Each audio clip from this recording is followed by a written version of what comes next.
गौ माता ने बताया कि कौन से पाप मनुष्य को गरीबी की ओर ले जाते हैं।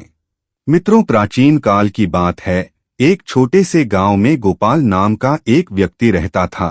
वह अत्यंत गरीब था और दिन रात मेहनत करने के बावजूद भी उसका जीवन कठिनाइयों से भरा हुआ था। उसका घर जर्जर था, भोजन की कमी थी और परिवार हमेशा परेशानियों से घिरा रहता था। गोपाल को यह समझ नहीं आता था कि इतनी मेहनत करने के बावजूद भी उसके जीवन में सुख समृद्धि क्यों नहीं आ रही। वह निरंतर चिंतित रहता और भगवान से प्रार्थना करता कि उसकी गरीबी दूर हो। एक दिन जब वह जंगल में लकड़ियां काटने गया तो उसे एक वृद्ध गाय मिली। वह बहुत कमजोर थी और भूख प्यास से तड़प रही थी। गोपाल को उस पर दया आ गई। उसने गाय को जल पिलाया और जितना हो सका उतना चारा खिलाया। गाय उसकी भक्ति और करुणा से प्रसन्न हो गई और एक दिव्य रूप में प्रकट होकर बोली, वत्स, मैं गौ माता हूँ, तुमने मेरी सेवा की है, इसलिए मैं तुम्हें ज्ञान देना चाहती हूँ। गौ माता ने कहा, हे वत्स, मुझे पता है कि तुम अपनी गरीबी से अत्यंत दुखी हो, इसलिए मैं तुम्हें मनुष्य से जुड़ी ऐसी 3 बातें बताने जा रही हूँ जिससे तुम्हें अपनी गरीबी का कारण पता चलेगा। हे वत्स, मेरी बातों को ध्यानपूर्वक सुनो। गौ माता की यह सारी बात सुनकर गोपाल कहता है कि हे गौ माता, आप मुझे इन तीनों बातों का ज्ञान अवश्य दें, मैं आपकी बातों को ध्यानपूर्वक सुनूंगा। मित्रों, इस प्रकार गौ माता अपनी बातें एक कहानी के माध्यम से सुनाती है। कथा को आरंभ करने से पहले चैनल को सब्सक्राइब, वीडियो को लाइक और कमेंट बॉक्स में जय मां लक्ष्मी लिखना ना भूले। मित्रों, आगे गौ माता कहती है कि हे गोपाल, मैं तुम्हें अपने तीनों प्रश्नों का उत्तर एक कथा के माध्यम से देना चाहती हूँ। मेरा पहला प्रश्न यह है, मनुष्य को किस पाप के कारण गरीबी का सामना करना पड़ता है? और दूसरा प्रश्न यह है, वे 3 लोग कौन से हैं जिनके प्रभाव से घर का सर्वनाश हो जाता है? और मेरा तीसरा प्रश्न यह है, मनुष्य केवल अपने भाग्य के कारण अमीरी या गरीबी पाता है? गोपाल ने कहा, हे गौ माता, आपके प्रश्न अत्यंत महत्वपूर्ण हैं। कृपया इसे विस्तार से समझाएं। गौ माता ने कहा, वत्स, मैं इन प्रश्नों का उत्तर एक कथा के माध्यम से देती हूँ। पूर्व काल की बात है। एक नगर में एक परोपकारी और विनम्र स्वभाव वाला सेठ रहता था। उसके 2 पुत्र थे जो अपने पिता की तरह ही ईमानदार और दयालु थे। सेठ अपने दोनों पुत्रों के साथ परिवार में सुख शांति से जीवन व्यतीत कर रहा था। सेठ ने दोनों पुत्रों का विवाह धूमधाम से कर दिया। उसकी दोनों बहुएं अत्यंत गुणवान थी और घर के सभी कार्यों को मिलजुल कर करती थी। जब सेठ की बड़ी बहू घर में आई तो ऐसा लगा जैसे उनके घर में स्वयं माता लक्ष्मी ने प्रवेश कर लिया हो। उसके आने के बाद सेठ के व्यापार को 2 गुना लाभ होने लगा। उनके घर में कभी धन या अन्न की कमी नहीं होती थी। घर का वातावरण अत्यंत शांतिपूर्ण था। सेठ के दोनों पुत्र मिलजुल कर रहते थे और दोनों बहुएं भी आपस में बड़ा प्रेम भाव रखती थी। घर का हर कार्य करने से पहले सभी परिवार जन मिलकर सलाह करते थे। सेठ का व्यापार भी दिन प्रतिदिन उन्नति कर रहा था। एक दिन सेठ ने अपने दोनों पुत्रों और बहुओं को बुलाकर कहा, पुत्रों, अब मुझसे व्यापार का काम संभालना कठिन हो गया है, इसलिए आज से मैं यह जिम्मेदारी तुम दोनों को सौंपता हूँ। पिता की बात मानकर दोनों पुत्रों ने बड़ी समझदारी से व्यापार की बागडोर संभाल ली।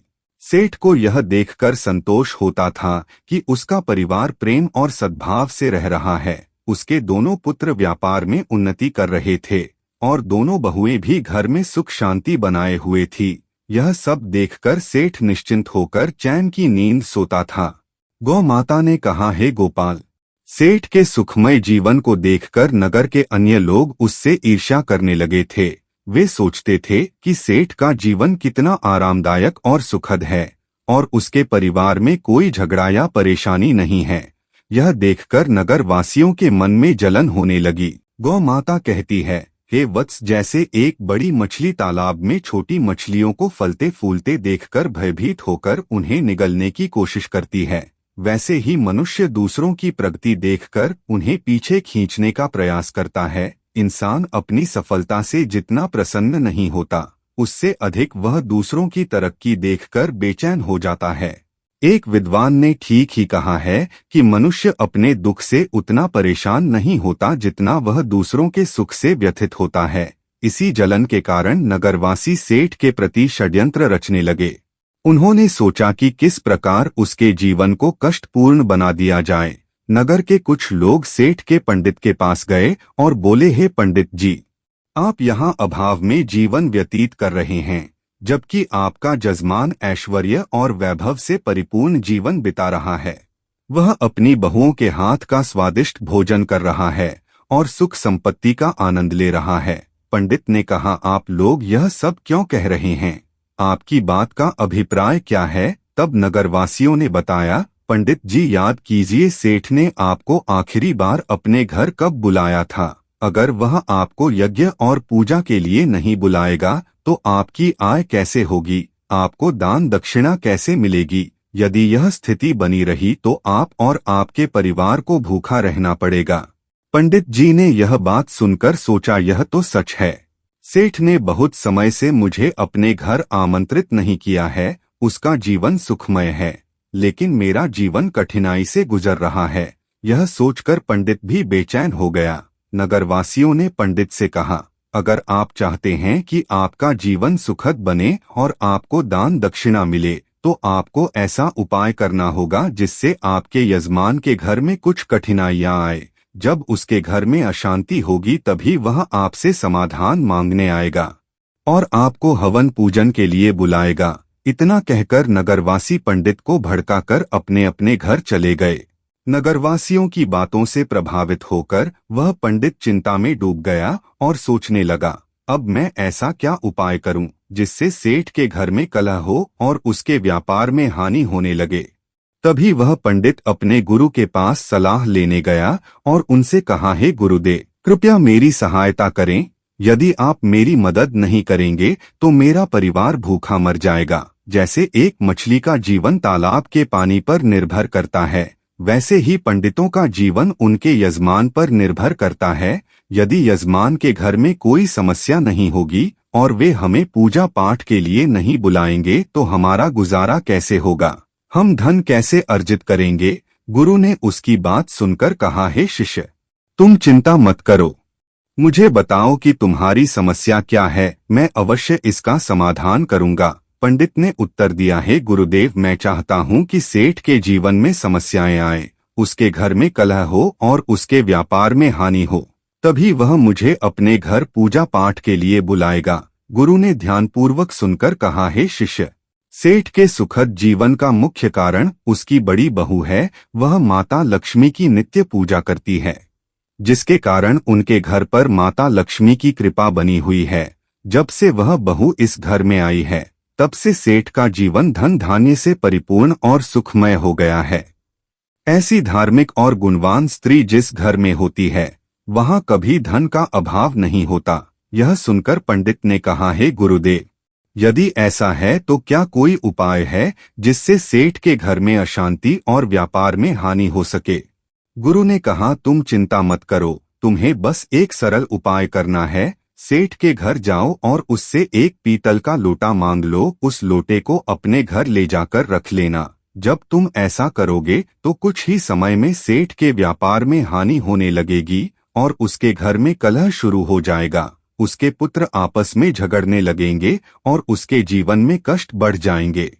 तब वह तुम्हें अपने घर पूजा पाठ के लिए बुलाएगा। गुरु की सलाह सुनने के बाद पंडित ने उनका धन्यवाद किया और अपने घर लौट आया। मित्रों, गौ माता कहती है, हे गोपाल, आगे की बात को ध्यानपूर्वक सुनो। अगले ही दिन सुबह स्नान ध्यान करने के बाद वह सेठ के घर पहुंचा। सेठ उस समय आराम कर रहा था। पंडित की आवाज सुनकर वह बाहर आया और अपने कुल के पंडित को देखकर अत्यंत प्रसन्न हुआ। उसने उनका स्वागत किया और कहा, आइए पंडित जी, इतने दिनों बाद आपके दर्शन हुए हैं, सब कुशल मंगल तो है ना? पंडित जी ने जवाब दिया, सब ठीक है, बस इधर से गुजर रहा था तो सोचा कि आपसे मिल लूं। फिर वह अपनी मीठी बातों में सेठ को फंसाने लगा। कुछ देर बाद उसने कहा, सेठ जी, मुझे थोड़ा पानी दीजिए।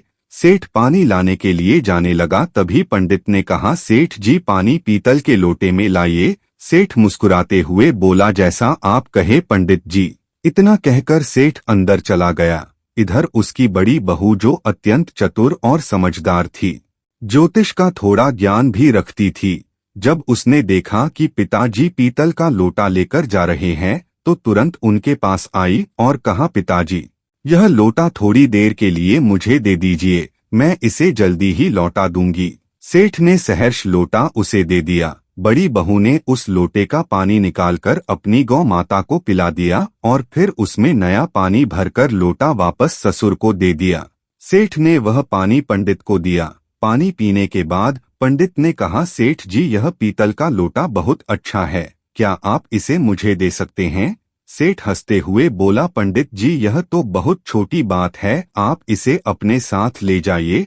पंडित मन ही मन प्रसन्न हुआ और सोचने लगा, आज मैंने सेठ के सुख चयन पर प्रहार कर दिया है, अब उसके घर की खुशियां समाप्त हो जाएंगी। पंडित लोटा लेकर अपने घर लौट आया और उसे एक कोने में रखकर सोचने लगा, अब कुछ ही दिनों में सेठ मुझे बुलाएगा और उसके घर में कलह मचेगा और व्यापार में नुकसान होगा, तब मैं पूजा पाठ करके उससे अच्छी दक्षिणा प्राप्त करूंगा। इन सपनों से पंडित बेहद प्रसन्न था और अधीरता से इंतजार करने लगा कि सेठ कब उसे बुलाता है। दिन बीतते गए, लेकिन कुछ महीने के बाद भी सेठ की ओर से कोई बुलावा नहीं आया। पंडित थक कर पुनः अपने गुरु के पास गया और बोला, हे गुरुदेव, मैंने आपके आदेशानुसार सेठ से पीतल का लोटा मांग लिया था, लेकिन अब काफी समय बीत चुका है और सेठ के जीवन में कोई समस्या नहीं आई है। वह तो पहले की तरह सुख शांति के साथ अपना जीवन व्यतीत कर रहा है। गुरु ने यह सुनकर अपनी दिव्य दृष्टि का उपयोग किया और आंखें बंद करके स्थिति का निरीक्षण किया। फिर उन्होंने कहा, हे शिष्य, मैंने पहले ही तुम्हें बताया था कि सेठ की बड़ी बहू बहुत चतुर और समझदार है, उसे ज्योतिष का ज्ञान है। जब सेठ तुम्हारे लिए पानी लेकर आ रहा था, उसी समय उसकी बड़ी बहू ने वह लोटा अपने ससुर से लिया और उस लोटे में से पानी गौ माता को पिला दिया। इसी कारण से सेठ के घर में सुख समृद्धि बनी रही और तुम्हारा षड्यंत्र विफल हो गया। गुरु ने आगे कहा, लेकिन चिंता मत करो, मैं तुम्हारे लिए एक और उपाय बताता हूँ। मित्रों, आगे गौ माता कहती है, हे गोपाल। तब गुरुजी ने पंडित से कहा, तुम सेठ के घर जाकर उसकी गौ माता मांग लो, क्योंकि गौ माता को माँ लक्ष्मी का स्वरूप माना गया है। जिस घर में गौ माता का निवास होता है, वहाँ हमेशा सुख और समृद्धि रहती है। जैसे ही तुम सेठ की गौ माता को अपने घर लेकर आओगे, उसके घर में दुख और अशांति आने लगेगी। गुरु की बात सुनकर पंडित फिर से उत्साहित हो गया। उसने गुरु का धन्यवाद किया और घर लौटकर अगले दिन का इंतजार करने लगा। वह सोचने लगा, कल सुबह होते ही मैं सेठ के घर जाऊंगा और उसकी गौ माता मांग लूंगा, फिर देखता हूं कि सेठ कैसे सुखी रह सकता है। अगले दिन सुबह सुबह स्नान करने के बाद पंडित सीधे सेठ के घर पहुंच गया। सेठ ने दरवाजा खोला और अपने कुल के पंडित को देखकर प्रसन्नता से उनका स्वागत किया। वह उन्हें अंदर लेकर गया और स्वादिष्ट भोजन परोसा। भोजन के बाद सेठ ने पूछा, पंडित जी, आज आपके आगमन का क्या कारण है? सब कुशल तो है? पंडित ने दुख भरे शब्दों में कहा, सेठ जी, मैं इस समय बहुत कठिनाई में हूँ। मेरे घर की गौ माता ने दूध देना बंद कर दिया है और मेरे छोटे छोटे बच्चों को दूध की अत्यंत आवश्यकता है। उसकी उम्र ऐसी है कि बिना दूध के वह जीवित नहीं रह सकता, इसीलिए मैं आपसे मदद मांगने आया हूँ। अगर आप मुझे अपनी गौ माता दे दें तो यह आपका बहुत बड़ा उपकार होगा। पंडित की करुणा भरी बातें सुनकर सेठ सोचने लगा, यह हमारे कुल के पंडित हैं, इनकी सहायता करना एक पुण्य का कार्य होगा, गौदान से मुझे बड़ा फल मिलेगा। ऐसा विचार कर सेठ ने कहा, पंडित जी, आप चिंता ना करें, मैं आपको गौ माता दे देता हूँ। सेठ गौ माता को लेने के लिए जाने लगा। जैसे ही वह गौ माता को लेकर पंडित की ओर बढ़ा, उसकी बड़ी बहू तेजी से वहां आई और ससुर को रोकते हुए बोली, पिताजी, यह गौ माता कहाँ ले जा रहे हैं? सेठ ने उत्तर दिया, बड़ी बहू, हमारे कुल के पंडित आए हैं, उनकी गौ माता ने दूध देना बंद कर दिया है, वे हमारी गौ माता मांग रहे हैं, इसलिए मैं उन्हें देने जा रहा हूँ। बड़ी बहू ने समझदारी से जवाब दिया, पिताजी, कृपया थोड़ी देर रुके, मैं अभी आती हूँ। वह अंदर गई और एक कटोरी में हल्दी और चंदन का रंग घोल कर लाई। उसने गौ माता की सींग पर वह रंग लगा दिया और शेष रंग को घर के मंदिर के पास रख दिया। फिर वह ससुर से बोली, पिताजी, अब आप इस गौ माता को पंडित जी को दे सकते हैं। मित्रों, आगे गौ माता कहती है, हे गोपाल, बड़ी बहू की समझदारी ने सेठ के घर की समृद्धि को एक बार फिर सुरक्षित कर दिया। पंडित जी सेठ से गौ माता को लेकर अपने घर लौट आता है और उसे खुशी खुशी अपने आंगन में बांध देता है और सोचता है, अब कुछ ही दिनों में सेठ को अपने घर की समस्याओं का सामना करना पड़ेगा और वह मुझे पूजा पाठ के लिए बुलाएगा। इस विचार से पंडित मन ही मन प्रसन्न होता है और सेठ के बुलावे का इंतजार करने लगता है। लेकिन कई दिन बीतने के बाद भी सेठ की ओर से कोई संदेशा नहीं आता। पंडित को यह असहज लगने लगा। आखिरकार वह दोबारा अपने गुरु के पास गया और बोला, हे गुरुदेव, मैंने आपके आदेशानुसार सेठ की गौ माता अपने घर ले आया, लेकिन अब तक सेठ के जीवन में कोई कष्ट नहीं आया है। वह तो पहले से भी अधिक सुख शांति से अपना जीवन व्यतीत कर रहा है। गौ माता बोली, हे गोपाल, गुरु ने ध्यान लगाकर अपनी दिव्य दृष्टि से सब कुछ देखा और कहा, हे शिष्य, मैंने पहले ही कहा था कि व्यापारी की बड़ी बहू बहुत बुद्धिमान और चतुर है। उसने तुम्हारे षड्यंत्र को भांप लिया था। जब तुम सेठ से गौ माता मांगने गए थे, तब उसने गौ माता की सींग पर जो रंग लगाया था वही उसके घर की समृद्धि का कारण है। उसने उस रंग को मंदिर के पास रख दिया था, जिससे उनके घर का सुख वहीं बंधा रहा और तुम्हारा यह प्रयास विफल हो गया। गुरु ने आगे कहा, लेकिन चिंता मत करो, अब तुम सेठ के घर जाकर वह रंग की कटोरी मांग लो। उस रंग को अपने घर लाने के बाद ही तुम सेठ के सुख को समाप्त कर पाओगे। गुरु की बात सुनकर पंडित ने उनकी सलाह मान ली और सेठ के घर पहुंचा। उसने बहाने से सेठ से रंग से भरी कटोरी मांगी। सेठ उसकी बात मानकर कटोरी लेने अंदर गया। इधर सेठ की बड़ी बहू पहले ही सतर्क थी। उसने उस कटोरी में रखे पुराने रंग को निकालकर उसमें नया रंग भर दिया। जब सेठ कटोरी लेकर बाहर आया तो उसने वही कटोरी पंडित को दे दी। पंडित रंग की कटोरी लेकर अपने घर लौट आया और खुश होकर सोचने लगा, अब तो सेठ का जीवन शीघ्र ही समस्याओं से भर जाएगा और वह मुझे बुलाने पर मजबूर हो जाएगा।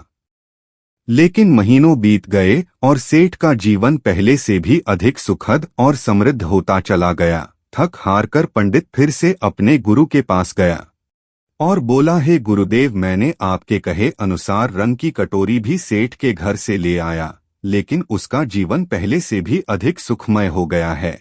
ऐसा लगता है मेरे सारे प्रयास व्यर्थ हो गए हैं। गुरु ने अपनी दिव्य दृष्टि से फिर सब कुछ देखा और कहा, हे शिष्य, सेठ की बड़ी बहू अत्यंत चतुर और समझदार है। उसने तुम्हारे इरादों को पहले ही भांप लिया था। उसने कटोरी में से वह रंग निकाल दिया जो गौ माता को लगाया गया था। इसी कारण सेठ की सुख समृद्धि अब भी उसके पास बनी हुई है। जब तक वह बड़ी बहू सेठ के घर में रहेगी, तब तक तुम सेठ का कुछ नहीं बिगाड़ सकते। अब तुम्हें किसी भी तरह से उस बड़ी बहू को सेठ के घर से बाहर करना होगा, तभी सेठ के जीवन में कष्ट आएंगे। आगे गौ माता कहती है कि हे गोपाल, गुरु की यह बात पंडित जी की समझ में आ गई। उसने सोचा कि बड़ी बहू को घर से निकालने के अलावा अब कोई और उपाय नहीं बचा है। वह घर लौटकर सेठ के परिवार में फूट डालने और बड़ी बहू को घर से बाहर करने की योजना बनाने लगा। अगले दिन पंडित चिंतित मुद्रा में सेठ के घर पहुंचा। सेठ ने पंडित को चिंतित अवस्था में देखा तो पूछा, पंडित जी, क्या बात है, आप इतने परेशान क्यों हैं? पंडित जी ने गंभीर स्वर में कहा, पंडित जी, आपके घर पर बहुत बड़ा संकट मंडरा रहा है। यदि आपने जल्द ही इसका समाधान नहीं किया तो आपका सुखमय जीवन बर्बाद हो जाएगा। आपके पुत्रों को व्यापार में बड़ा नुकसान होगा और आपके परिवार पर विपत्ति का पहाड़ टूट पड़ेगा। सेठ यह सुनकर घबरा गया और चिंतित स्वर में बोला, पंडित जी, यह आप क्या कह रहे हैं? कृपया हमें इस संकट से बचने का उपाय बताइए। आप हमारे कुल के पंडित हैं, जो भी आप कहेंगे हम अवश्य करेंगे। पंडित जी ने सेठ की घबराहट भांप ली और समझ गया कि वह अब उसके जाल में फंस चुका है। उसने कहा, इस संकट से बचने का एक ही उपाय है। पंडित ने सेठ से कहा, सेठ जी, आपकी बड़ी बहू आपके परिवार के लिए एक बड़ा संकट बन चुकी है। जब तक वह इस घर में है, आपका और आपके परिवार का दुर्भाग्य दूर नहीं होगा। मैं तो यही सलाह दूंगा कि आप उसे तुरंत अपने घर से निकाल दें। मित्रों, गौ माता बोली। पंडित की इन बातों पर सेठ को पहले तो विश्वास नहीं हुआ, लेकिन बार बार पंडित के जोर देने पर उसने उसकी बातों पर भरोसा करना शुरू कर दिया। सेठ ने कहा, पंडित जी, जैसा आप कह रहे हैं मैं वैसा ही करूंगा। आप बताइए कि मुझे अपनी बहू को कब घर से निकालना चाहिए। पंडित ने उत्तर दिया, सेठ जी, समय व्यर्थ मत कीजिए, जितना जल्दी हो सके उसे घर से निकाल दीजिए। यह कहकर मन ही मन प्रसन्न होता हुआ अपने घर लौट गया। सेठ इस स्थिति से अत्यंत उदास हो गया। वह सोचने लगा, मेरी बड़ी बहू तो बहुत ही अच्छे स्वभाव की है। वह न केवल मेरी सेवा करती है बल्कि पूरे परिवार का भी ख्याल रखती है। मैं उसे कैसे घर से निकाल सकता हूँ? लेकिन फिर वह विचार करने लगा, अगर बड़ी बहू परिवार के लिए संकट है तो मुझे इस कठोर निर्णय को लेना ही होगा, क्योंकि मैं अपने परिवार को किसी विपत्ति में नहीं डाल सकता। यह सोचकर सेठ अपनी बड़ी बहू के पास गया और दुखी मन से बोला, बहू, मुझे बहुत दुख है, लेकिन तुम्हें इस घर को आज ही छोड़ना होगा। तुम्हारे कारण हमारे परिवार पर बड़ी विपत्ति आने वाली है। ससुर की बात सुनकर बहू स्तब्ध रह गई, लेकिन वह तुरंत समझ गई कि यह सब दुष्ट पंडित की साजिश है। उसने नम्रता से कहा, ठीक है पिताजी, यदि आपकी यही इच्छा है तो मैं इस घर को छोड़ देती हूँ। जब सेठ का बड़ा पुत्र यह सब देखता है तो वह भी गुस्से और दुख से भर जाता है। उसने अपने पिता से कहा, पिताजी, यदि मेरी पत्नी को इस घर में जगह नहीं मिल सकती तो मैं भी इस घर में नहीं रह सकता हूँ। मैं भी अपनी पत्नी के साथ चला जाऊंगा। बड़े पुत्र और उसकी पत्नी ने अपना सामान बांधा और घर छोड़कर शहर चले गए। वहां उन्होंने एक छोटे से किराए के मकान में रहना शुरू कर दिया। सेठ का बड़ा बेटा अत्यंत मेहनती और ईमानदार था। कुछ समय बाद उसने शहर में अपना छोटा सा व्यापार शुरू किया, जो उसकी लगन और ईमानदारी के कारण तेजी से बढ़ने लगा। धीरे धीरे वे संपन्न हो गए और उन्होंने शहर में अपना खुद का घर खरीद लिया। इधर सेठ का घर पंडित की चालों के कारण बर्बादी की कगार पर आ गया।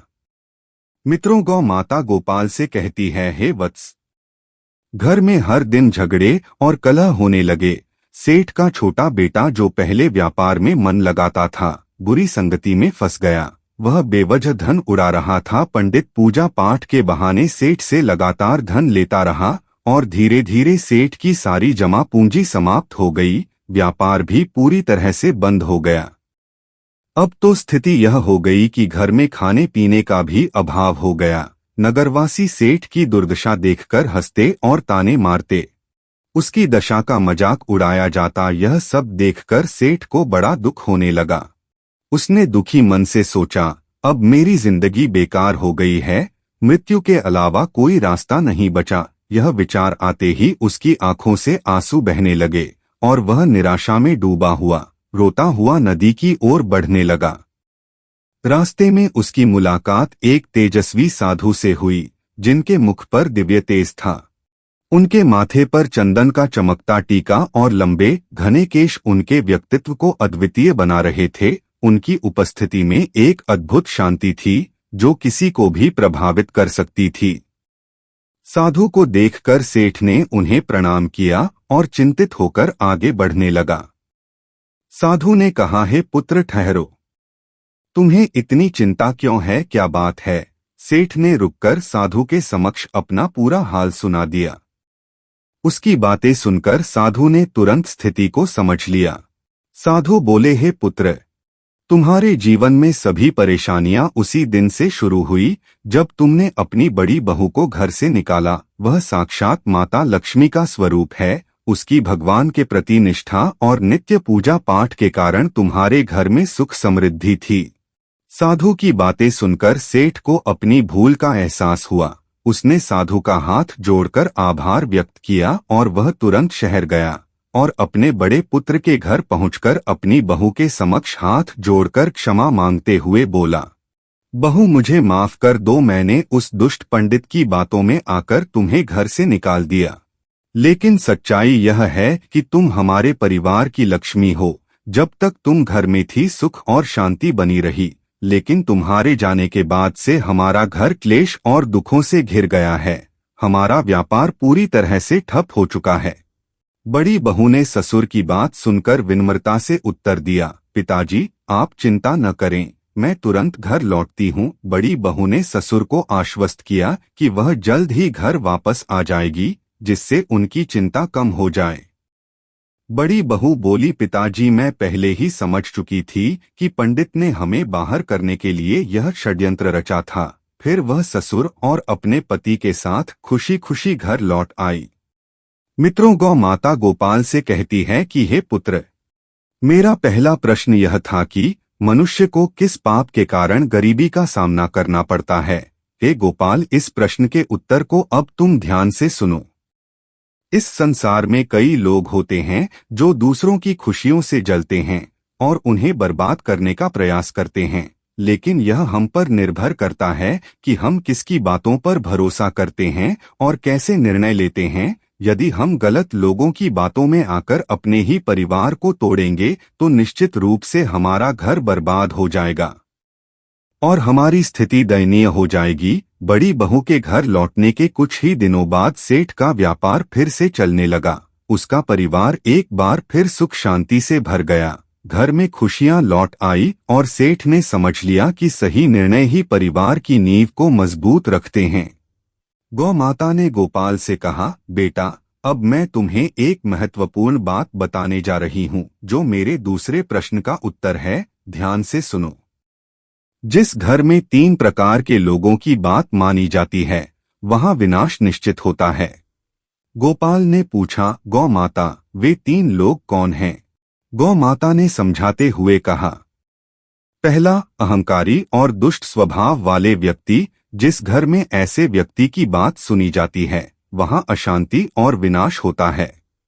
दूसरा, लालची, चालाक और अनैतिक आचरण वाली स्त्री। जिस घर में ऐसी स्त्री का प्रभाव होता है, वहां धन नहीं टिकता और वह घर हमेशा दरिद्र रहता है। माता लक्ष्मी ऐसे घर में नहीं आती। तीसरा, बाहरी व्यक्तियों का अधिक प्रभाव। जिस घर में परिवार से बाहर के लोगों की बातों को ज्यादा महत्व दिया जाता है और उन्हीं के अनुसार घर चलता है, वह घर भी बर्बाद हो जाता है। फिर गौ माता ने गोपाल को तीसरे प्रश्न का उत्तर दिया, मनुष्य किस पाप के कारण गरीब या अमीर बनता है? गौ माता बोली, मनुष्य को अपने विवेक, परिश्रम, बुद्धि और मेहनत पर कभी संदेह नहीं करना चाहिए। उसे हमेशा सत्य और धर्म के मार्ग पर चलते हुए निरंतर कर्म करना चाहिए। जो व्यक्ति खुद पर विश्वास नहीं करता और असत्य का साथ देता है, वह कभी भी सफलता प्राप्त नहीं कर सकता। गरीबी और अमीरी जीवन के उतार चढ़ाव का हिस्सा हैं। जो व्यक्ति निरंतर प्रयास करता है और अपने कर्मों पर विश्वास रखता है, वह गरीबी से बाहर निकल आता है। लेकिन कुछ बातें ऐसी हैं जो गरीबी का कारण बनती हैं। पहला, अयोग्य सेवक जो आपकी संपत्ति का दुरुपयोग करते हैं। दूसरा, स्वार्थी रिश्तेदार जो आपकी कमाई को अपना अधिकार समझते हैं। तीसरा, अत्यधिक आलस्य जिससे व्यक्ति अपने कार्यों में असफल हो जाता है। लापरवाही और अनुशासनहीनता से धन और अवसर नष्ट हो जाते हैं। चौथा, असत्य और अधर्म का सहारा जो अंततः व्यक्ति को बर्बाद कर देता है। यदि कोई व्यक्ति अपने धन को बेकार की चीजों पर खर्च करता है और बिना जरूरत के फिजूल खर्ची करता है, तो वह धीरे धीरे गरीबी की ओर बढ़ता है। इसी तरह यदि कोई इंसान सत्य और धर्म का त्याग कर देता है, तो समाज और प्रकृति का संतुलन बिगड़ जाता है, जिससे जीवन में अनेक परेशानियां उत्पन्न होती हैं। गौ माता ने गोपाल से कहा, बेटा इस कहानी से हमें यह सीख मिलती है कि केवल भाग्य ही मनुष्य की गरीबी या अमीरी का कारण नहीं होता, बल्कि उसके कर्म, संगति, जिसके साथ वह रहता है और उसका व्यवहार भी इसमें महत्वपूर्ण भूमिका निभाते हैं। इसलिए हर व्यक्ति को अपने कर्मों में सावधानी बरतनी चाहिए और अच्छे लोगों के साथ रहना चाहिए। गोपाल ने गौ माता को प्रणाम किया और कहा, हे माता, आपने अपने सभी प्रश्नों के उत्तर देकर मेरा ज्ञान बढ़ाया और मेरे जीवन में आने वाली गरीबी को दूर करने का मार्ग भी दिखाया। इसके लिए मैं आपका हृदय से आभार व्यक्त करता हूँ। प्यारे मित्रों, अगर आपको हमारी यह कथा अच्छी लगे तो कमेंट बॉक्स में जय हरि विष्णु लिखना ना भूले। साथ ही वीडियो को लाइक, चैनल को सब्सक्राइब और वीडियो को अपने मित्रों में शेयर करना ना भूले।